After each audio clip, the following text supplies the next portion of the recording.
Newly leaked video showed young Ace and Fio's gang battling in the courtroom. Fio's boys are destroying the entire team, even if they are aiming for young Ace.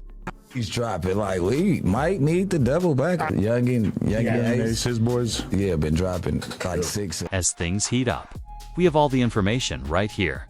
Now, let's begin. When street beef shows up in court, this isn't a Netflix series, dude. The video isn't a rap song. Fio's group tried to rush Yungeen Ace in front of the judge, police, and the district attorney in a courtroom. This is the actual world. The cameras were rolling, and this was real, even though you thought you were watching a Power episode. The idea was for the courtroom to be, instead of being a place where law and order prevailed, it turned into a battlefield. Tight, one of Fio's affiliates with 1,200 members of his home crew from Jacksonville, sprang out of his body the moment he saw Ace in his camp. There was total chaos in the aftermath. The video is currently going viral on social media from Twitter to TikTok, and everyone is trying to figure out why this battle happened and what it actually means. Let me tell you something though. If you think this war was just about a legal disagreement, you have no idea how deep it is. Because this is just the latest chapter in a street drama that has been about bodies, betrayals, bars, and beef for 10 years. And what's taking place in the courtroom at the moment is the endgame. Ace versus Fio. The judicial system and Jacksonville are at odds. Additionally, it's upending the entire hip-hop industry because of a violent rap rivalry that has grown so out of control. The state of Florida is now enforcing death sentences like parking tickets. Let's reclaim it. Well, yeah, Foolio just got killed on his 26th birthday in Tampa, which is a couple hours from his home city. Fio was slain on his 26th birthday, unaware that the wolves were on his neck and not just watching. He planned a party and promoted it on Instagram as though it was cute, quiet, and extremely patient. The suspects were men and a pregnant woman slid behind the scenes as they waited for the all clear while following him from Tampa club to club. He used the phone and the whip to keep an eye on everything. He did. It's not suspicious. In 2024, operations proceed in this manner. All 5 of the individuals are currently serving jail sentences for first-degree murder. The others are being sentenced to the most severe punishment possible, but one man remains free. According to the state, Florida is actively seeking the death penalty for 3 of them. Isn't it crazy that the shorty is out here planning something on people while she still has life in her? She also speaks out first when things go south because many people are confused by the timing. During all of this, Yungeen Ace was actually sitting down with DJ Academics, laughing, drinking Don Julio, and cracking jokes. And what do you know? The exact moment. Everybody who got locked up for the murder, the 3 simultaneous arrests, happened exactly when he's talking to me. The shooters were ejected from their front doors at the same time Ace made fun of Cam. What a turn of events. And no, this was not only a senseless, random killing. It was a mission. The man even texted after Fio got hit, "My thirst is finally quenched." That proves it was more than just disrespect. It was vengeance for a past offense. Killing, and everybody knew it. As you can see, Fio and Ace had real hostility for one another and were more than just rappers squabbling on video. When Ace found out that Foolio had been dropped, he didn't think twice about listening to songs about grave defilement that mock the dead in real time. In fact, there is video proof of one of Foolio's boys urinating on the grave of someone Ace was close to. Right after Foolio got killed, Yungeen Ace started dropping diss songs. He went hard, man. And from Jake's point of view, he thinks that Ace has nothing to do with it, which is why he's doing it. He published 2 songs criticizing Foolio in the days after the murder. The internet adored him for flaunting himself, with Don Julio grinning as though it were his birthday instead of Fio's burial. But the feds were not grinning. According to DJ Academics, The evidence in this case is so indisputable that the suspect's lawyers are saying, yeah, go ahead and pick a prison. In addition, the youngest shooter is only 18 years old. This is because investigators were creating a RICO at the same time that rappers were dissing on beat. Elderly, after participating in Fortnite lobbying at the age of 12, this child might be on death row. The events of those 6 years illustrate what occurs when young men focus more on acquiring power than seeking peace. Meanwhile, the pregnant woman, Alicia, thought she could negotiate her way out. She's helping already. According to several accounts, she asked for a speedy trial. It's a sign that she's ready to negotiate the trap. Laura Ross explained how it works. Things get twisted at this point. She is making an effort to save her lover. As Isaiah chants through the other shooters, Florida doesn't believe it under the bus. This isn't a movie. You go down to, they continued, because you were a part of the conspiracy. Bonnie and Clyde are not sending this money. This is murder. By capital punishment. In the courtroom, one of Theo's colleagues also made an attempt to approach Ace. Why? Because of all these lives being ruined by death row on the table, someone had to lose it. It was a retaliatory battle, a confrontation. Had gotten out of hand. Despite the street violence flooding the system, Ace showed little worry. He's like, it's 6 to 8 of us that's in ATK. He's like, anyone else are affiliates, but they're not ATK. He asserts that ATK is not even a gang, but just a crew. Ace might skate if Rico shows up, but let's keep it a buck since there are only 6 people, and the others are simply riders. This whole thing has gone too loud with courtroom altercations, petitions for the death sentence, and a viral beef that killed one rapper so it won't end with a few convictions. Similar to the Chicago FBG Duck case, this one is setting a precedent. The feds are watching, and Florida is about to lead by example, much like YSL in Atlanta. To fully see why that Jacksonville courtroom went completely crazy like some of the bizarre things you see on World Star, you must listen to the music that rocked society.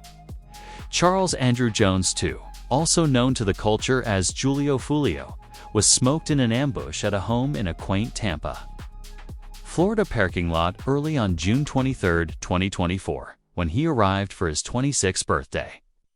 It evolved from a night of drinking and life celebration into a carefully orchestrated corpse drop that illustrated the savagery of modern gang warfare and the lengths these young killers will go to in order to make amends and restore their reputation. The events leading up to Foolio's wig being cut resemble a tragic scene from a hood movie, filled with bad decisions and warning indications that he ought to have been told to move differently by necessity. Jake had to call off Theo's June 22, 2024 party at an Airbnb due to an excessive number of attendees. When the police shut down his first birthday party, Foolio did the thing that would condemn him to the afterlife.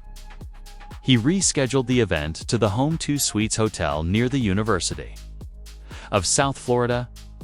His operatives had been following him around like a professional predator looking for their next meal, waiting for the perfect moment to slip and catch him in the act of lacking something. But this young brother had no idea that they were doing. Like, that's not gonna happen. Someone's gonna tell them, hey, he's so-and-so, hop in your car, go get him. And that's what happens almost every time. Approximately 4:40 a.m. on June 23rd.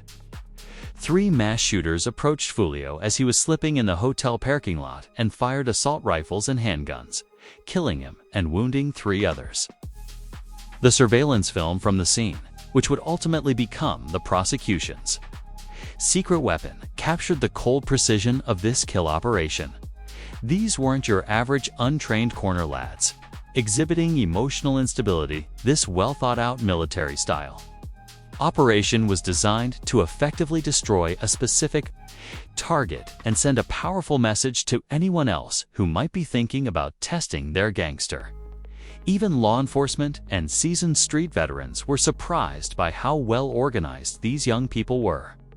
According to the evidence police found in the weeks after Theo's lights were turned out, numerous sources, including hotel security, cameras, a Tesla whip, and other sites, captured crucial events prior to, during, and following the shooting. The Tesla camera footage in particular was reported to be incredibly clear, providing high-definition photos that would be essential for identifying the suspects and their vehicles. This essentially produced a digital paper trail that the killers, despite their best efforts, were unable to escape. The video from home to suites asterisk between 4:37 and 4:38 a.m. on June 23, 2024. Fio's black Dodge Charger was approached by 3 masked shooters in the parking lot. 2 shooters used assault-style rifles with mesh bags to gather shot casings, while 1 shooter let the helicopter sing at close range, demonstrating the level of preparation and street intelligence needed for this operation. In the video, Foolio's whip is seen trying to burn rubber and run away before running into a curb, and the security footage showed a full night of prowling and lurking like a true predator, going far beyond the moment Fio's number was called. However, the more attractive ones showed the tragic closing moments of a little sibling as he fought valiantly for his life in what would be his final conflict. Surveillance footage from the teasers shows a Chevrolet Cruze driven by chance where Foolio was hosting his party earlier that night. It is 2:23 a.m. when Andrews arrives. A video allegedly shows Sean Gathright, who arrived with Rashad and Davon Murphy in a Chevrolet Impala, coordinating with Isaiah Chance Jr. via his phone. This footage showed that the suspects had been preparing and tracking Foolio all night, proving that this was not an unplanned incident, but rather a well-planned search that spanned multiple locations and hours of continuous stalking. After leaving, teasers of video of Cruze and Impala pursuing Fio's gang like a pack of hounds was posted on social media, revealing that Foolio went to an after-party at Truth 18. This data revealed a worrisome level of street professionalism and thoroughness in the tracking and surveillance. They had effectively turned Fio's birthday party into their own hunting excursion by using his own social media posts and public movements against him like a deadly weapon. The investigation that followed would uncover an extensive network of connections that directly connected this body drop to the long-standing hostility between rival Jacksonville factions.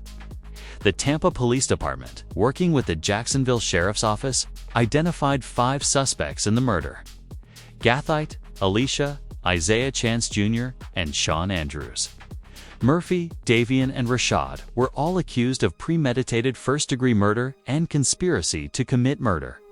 It carried the death penalty under Florida law and showed that the state wasn't going to play games with these young killers. Like putting together a challenging street jigsaw puzzle, investigators started to piece together each suspect's part. In this deadly plan, according to reports, Alicia Andrews helped locate Fio, possibly by pretending to be a romantic pair. This specific aspect made the case seem particularly dirty, suggesting that these killers were some real snake behavior that illustrates the scum and betrayal of street politics, prepared to exploit Foolio's personal connections and weaknesses. In order to carry out their murderous purpose in her 3 hours, 2 separate cars. And they all got caught. The case's advanced evidence collection emphasized the high-profile nature of the crime, as well as the development of modern investigative techniques in this digital age. The superb footage, particularly from the hotel and Tesla cameras, allowed Jake to track down the culprits' whips and track their movements. The defendants' vehicles were also connected to them by phone data and license plate readers, creating a nearly impenetrable digital evidence trail that would be crucial to catching these fools and supporting the prosecution's case. You got the Teslas that are acting like sentries with 360 camera. Yeah. It's the clearest camera ever, 4K. Perhaps the most incriminating evidence was the digital data, which showed the suspects' motivations and thoughts on the street. A crew conspiracy was established by the combination of surveillance and phone records that revealed Chance spoke with Gathite throughout the tracking phase. One particularly devastating piece of evidence that came to light in the form of text Chats was Rashad Murphy's alleged text message after the corpse drop. "I'm coming home.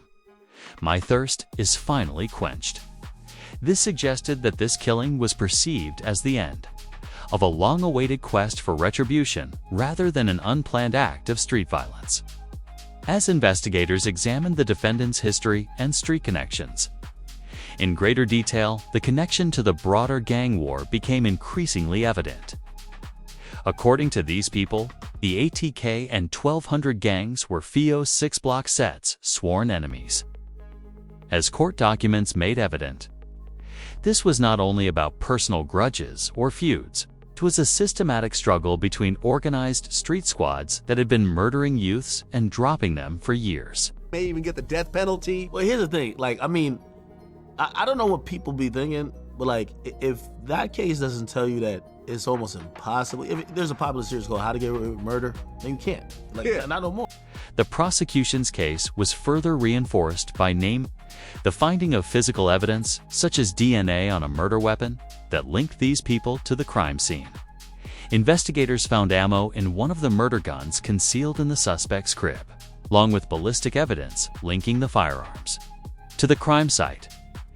These suspects had essentially created their own.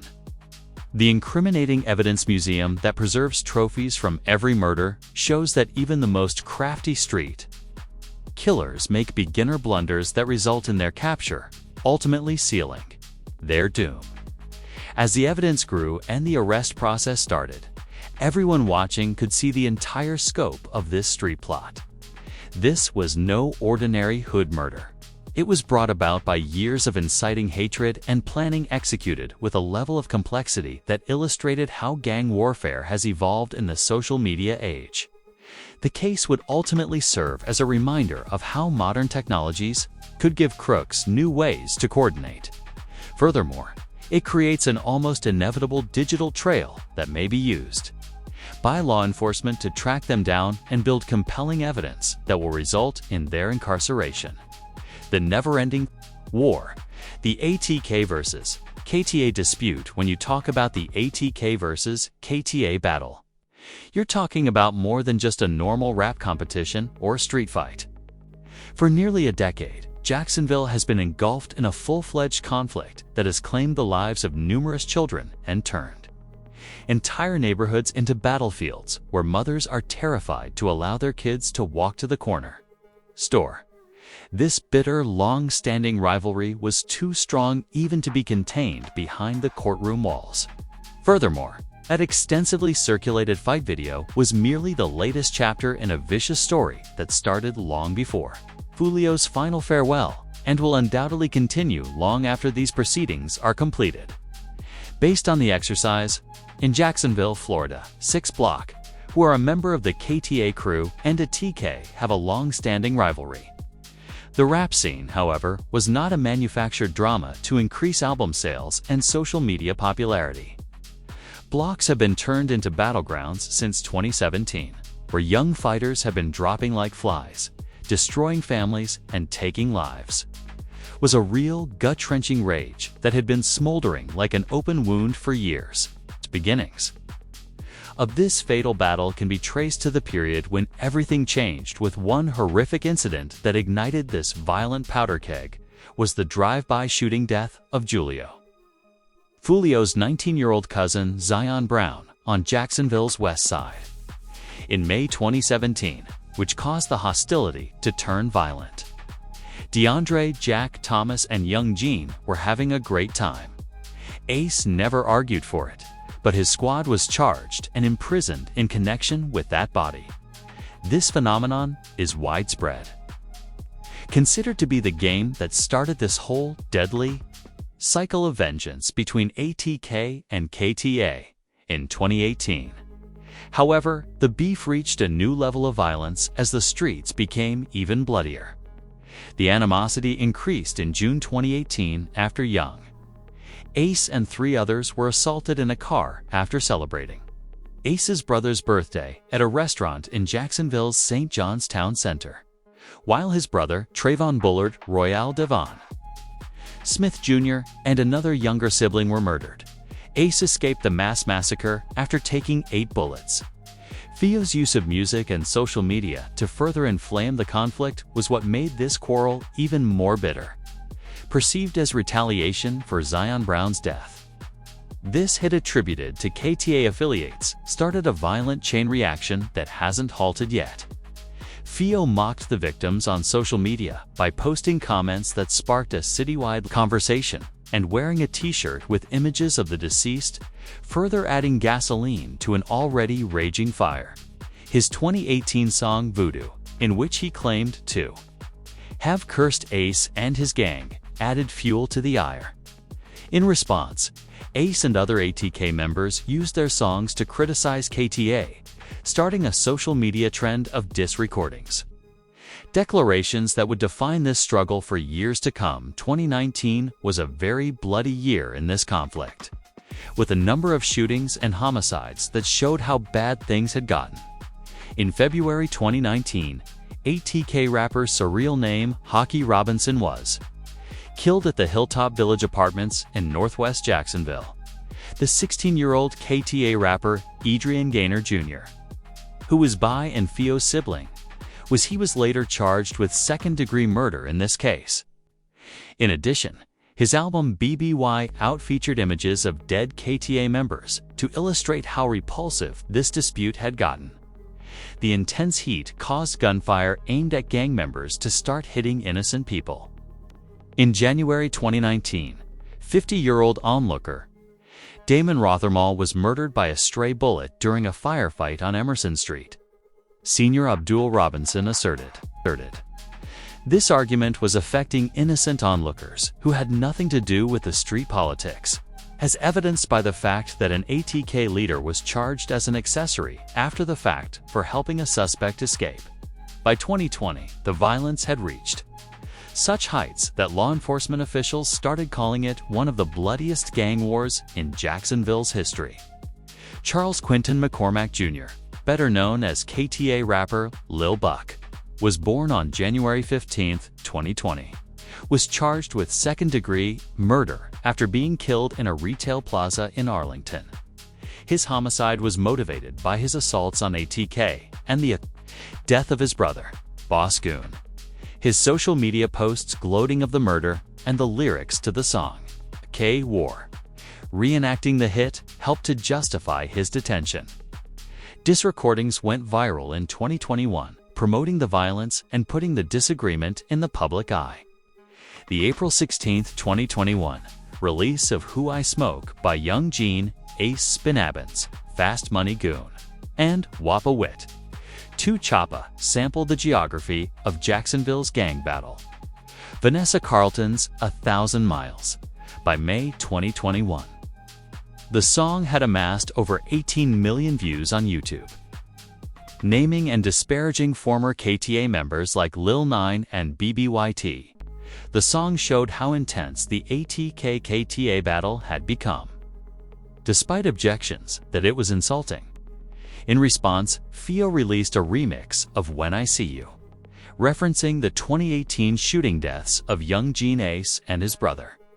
The music video, which showed Foolio dancing in a graveyard next to images of ATK victims, added to the tensions by showing that neither side was giving up on this deadly conflict. Sheriff Mike Williams claims that the gang graffiti of the 1980s was fueled by social media. With websites like YouTube and Instagram, multiple arrests were made as a result of allowing rappers to openly parody Operation Wrap Up, which was launched by the Jacksonville Sheriff's Office in 2019 to pursue gang members who promote violence online. Tensions increased in 2023 when Foolio and members of 6 Block breached a line that even the streets considered intolerable. About 7 months before his death, Foolio made a video with members of Bully Gang and 6 Block standing in front of Devin Smith Jr., the Royal ATK, was agitated by this behavior, which led to additional violence at the TS burial site during a music video at a cemetery. 6 Block member Bujeezy was slain shortly after. Following the assassination of BGIB, a TK musician Antonio Tilly Jr. released a song mocking the fallen soldier. On October 6, 2023, Tilly and an innocent Uber driver named Bryant Grund were killed. In a shootout on Kylan Drive alongside Juton, Michaela Harris was charged after Diamond and Mills, and the circle of retaliation seemed to have no end in sight. Foolio was eventually discovered slipping and died in the Tampa hotel parking lot on June 23, 2024. The JSO and Tampa police suggested that the murder was the consequence of a continuing battle by linking the gunman to a TK and the 1200 gang. Was much more impolite because young Ace did it just a few hours after Fio's death, with pictures and words that seemed to claim the song's popularity interview. If I'm beefing with somebody and they died, I don't got to do with it. I'm non-stop talking about it if I'm disrespectful like that. But after Folio's death, the violence persisted indeed. It escalated to far more horrific levels. On January 24, 2025, a 7-year-old kid called Beon Allen Jr. was killed in a shooting on Jacksonville's west side that targeted his cousin, a 21-year-old rapper with ties to a TK. The attack, linked to 6 Block members, was sparked by a diss track called 6 Ways to Die, which made fun of 6 Block members who had passed away, such as Foolio. The JSO described the incident as a part of the 8-tier KTAAK conflict with young Brian's death, highlighting the horrific collateral damage of the futile fight. The death of an innocent child seems to awaken even some of the participants in this struggle. Yungeen Ace announced the breakup of a TK in a tearful live stream on December 23, 2024, citing his dissatisfaction with his crew's lack of commitment, their incapacity to cover burial costs, and their absence during court cases. The move was taken amid heightened law enforcement monitoring, and Sheriff Waters indicated that ATK members are still being monitored. The wider ramifications of this feud have been catastrophic for Jacksonville, increasing national recognition of the city's drill rap scene and fueling the high levels of violent crime there. Sheriff Williams stated in 2021 that the likelihood that Itik alone was involved in 15 homicides showed the scope of this violence. He's been involved in all different types of things in all types of ways. From what I understand, if he goes to Jacksonville, the police are on him straight away. This feud has spread like a virus throughout the neighborhood, as seen by the killings of innocent bystanders like Bryant Grund, Damon Rothermel, and Little Beon Allen Jr. The rivalry's exposure through viral diss recordings is causing young children to grow up thinking that this type of violence is okay and usual. The ongoing conflict highlights more significant systemic issues in Jacksonville's urban area, such as trauma, poverty, a lack of opportunities, and a street culture that values violence and retaliation over education and decency. Although a seize, dissolution of ATK may reduce organized gang activity, personal rivalries and the desire for vengeance are likely to persist as long as the underlying causes of this conflict persist. The widely reported courtroom brawl that started this whole discussion is about more than just a momentary lack of self-control. It is an indication of a far more deadly disease that has long been wreaking havoc on Jacksonville's Black population. Until the city addresses the root causes of this violence, which include generational trauma, poverty, and opportunity gaps, these courtrooms will continue to be hotbeds of conflict, where unbridled passion and street justice clash with the methodical flow of legal proceedings, potentially preventing victims and their families from receiving justice and perpetuating an endless cycle of violence, and the street mentality that prioritizes retribution over peacemaking. Thank you for watching this video. To watch another incredible film like this one, click on one of the boxes on your screen right now.